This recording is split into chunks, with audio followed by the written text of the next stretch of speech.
Assalamualaikum warahmatullahi wabarakatuh. Selamat malam pemirsa, kembali lagi bersama saya Sony Fajar Arif dan saya Anissa Faikotul Jannah di Tebu Ireng Online, media informasi pesantren. Pemirsa, tepat pada tanggal 29 Oktober 2022, pesantren Tebu Ireng mengenang 1000 hari wafatnya Kiai Haji Salahuddin Wahid, yang mana acara ini bertempat di tempat yang spesial, yaitu Rumah Sakit Hasyim Asy'ari. Tidak hanya tempatnya saja yang spesial, namun acaranya juga turut spesial karena dihadiri oleh 250 peserta, yang mana diantaranya adalah Gus Ipang Wahid selaku anak beliau, kemudian Bapak Emil Dardak selaku Wakil Gubernur Jawa Timur, dan tausiah yang diisi oleh Profesor Dr. Mahfud MD. Nah, dalam mengenang 1000 hari wafatnya Kiai Haji Salahuddin Wahid ini, tim media Tebu Ireng memutar film dokumenter Kiai Haji Salahuddin Wahid. Film dokumenter ini bertujuan untuk mengenang bagaimana perjuangan Kiai Haji Salahuddin Wahid dalam membangun dan mengembangkan pesantren Tebu Ireng. Bagaimana kelanjutannya? Tetap ikuti kami di Tebu Ireng Online, media informasi pesantren.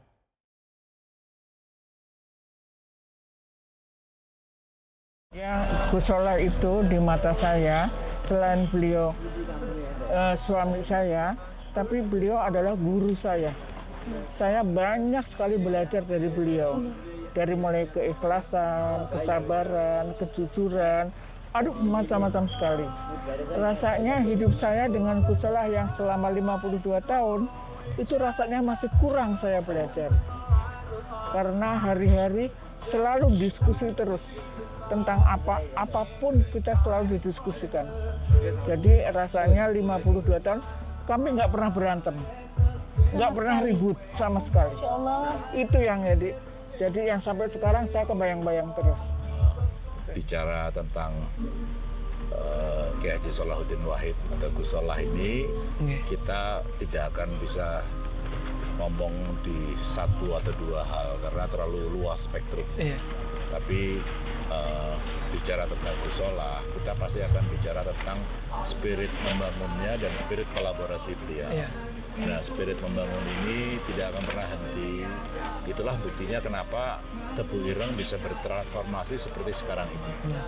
Tebu Ireng bisa memiliki cabang sebanyak 19. Kemudian ada Mahat Ali, ada Universitas Hasyim Asy'ari, kemudian di depan kita juga ada Rumah Sakit Hasyim Asy'ari. Itu semua karena semangat membangun beliau.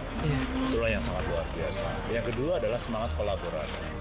Nah, semangat kolaborasi ini yang jarang dimiliki oleh orang karena beliau ini begitu luas pergaulannya sehingga bisa berkolaborasi dengan siapapun. Contoh yang paling mudah adalah kita bisa melihat dari yang tadi 19 cabang tersebut itu kan kolaborasi semua. Benar sekali, Mas. Betul. Yang kedua, misalnya kayak Trend Science itu kan kolaborasi, mau dengan tokoh Muhammadiyah sekalipun beliau nggak ada masalah, gitu kan? Atau misalnya dengan Universitas Hasyim Asy'ari, kan nggak bisa dari Institut Keislaman dari IKH itu nggak bisa upgrade kemudian membangun universitas baru. Nah, inilah kolaborasi dengan beliau, dengan Prof. Imam dan juga Prof. Haris. Nah, inilah yang kemudian melahirkan Universitas Hasyim Asy'ari. Nah, kemudian juga hal yang lain kayak Rumah Sakit Hasyim Asy'ari ini jelas dengan dompet duafa gitu loh. Pilihan yang mungkin bagi orang-orang NU nggak mudah, tapi buat Gus Solah nggak ada masalah gitu. Nah, ini semangat kolaborasi ini. Nah, di samping itu Gus Solah pun melahirkan, meninggalkan kepada kita warisan-warisan, misalnya untuk dalam Gus Solah ini kan teknokrat ya. Nah, teknokratnya beliau ini pasti akan syarat dengan beberapa hal yang paling mendasar, yang paling substansial. Misalnya apa? Nomor satu adalah kita ngomongin masalah strategic planning.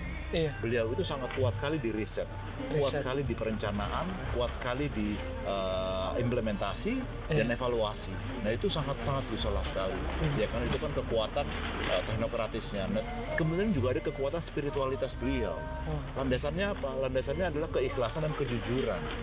Nah, ini yang memang orang kadang suka terlupa, padahal disitulah kekuatannya. Gus Solah selalu bilang begini, setiap kali saya membangun, saya tidak akan pernah melihat bagaimana nanti berhasil atau tidaknya.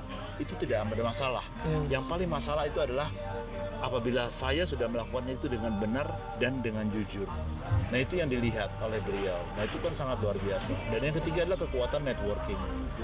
Gus Solah itu punya networking yang sangat luar biasa. Kuncinya apa?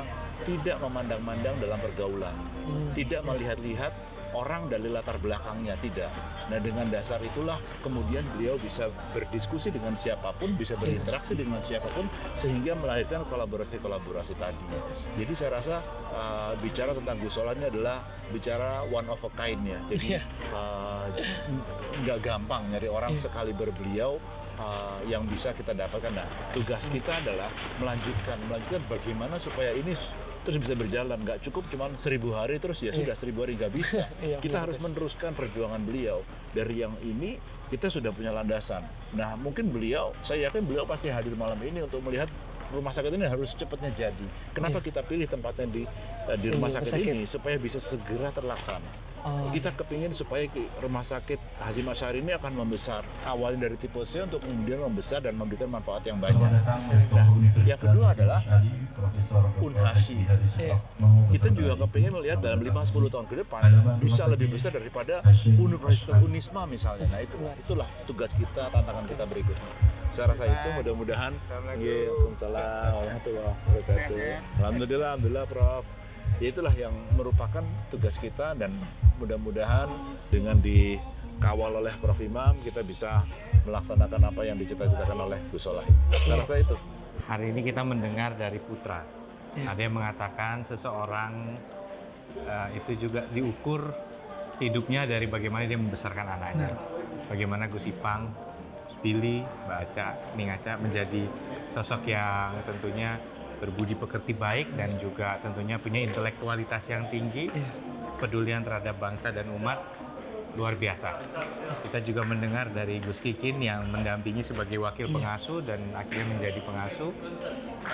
Kemudian juga saya dan Bu Khofifah sebagai santri almarhum, bagaimana kita dimotivasi dan didampingi luar biasa, diberikan banyak sekali wejangan dan juga guidance. Juga dari Prof Mahfud dan video yang diputar.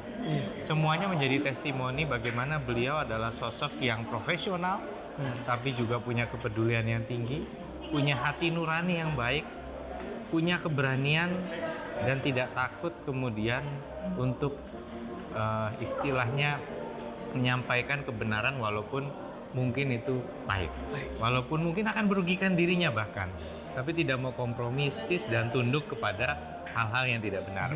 Jadi ini adalah aset besar bagi Tebu Ireng ke depannya. Pernah dipimpin sosok seperti almarhum Kiai Salahuddin Wahid. Semoga semua santri bisa terus meneladani suwargi Kiai Salahuddin Wahid dan menjadikan Tebu Ireng dengan segala legasinya, segala warisannya terus menjadi pusat pembentukan generasi penerus bangsa yang kompeten dan berakhlak. Demikian acara memperingati 1000 hari wafatnya Kiai Haji Salahuddin Wahid. Saya Sony Fajar Arif Dan saya Anisafa Ekotul Jana pamit undur diri. Selamat malam Dan sampai jumpa. Wassalamualaikum warahmatullahi wabarakatuh.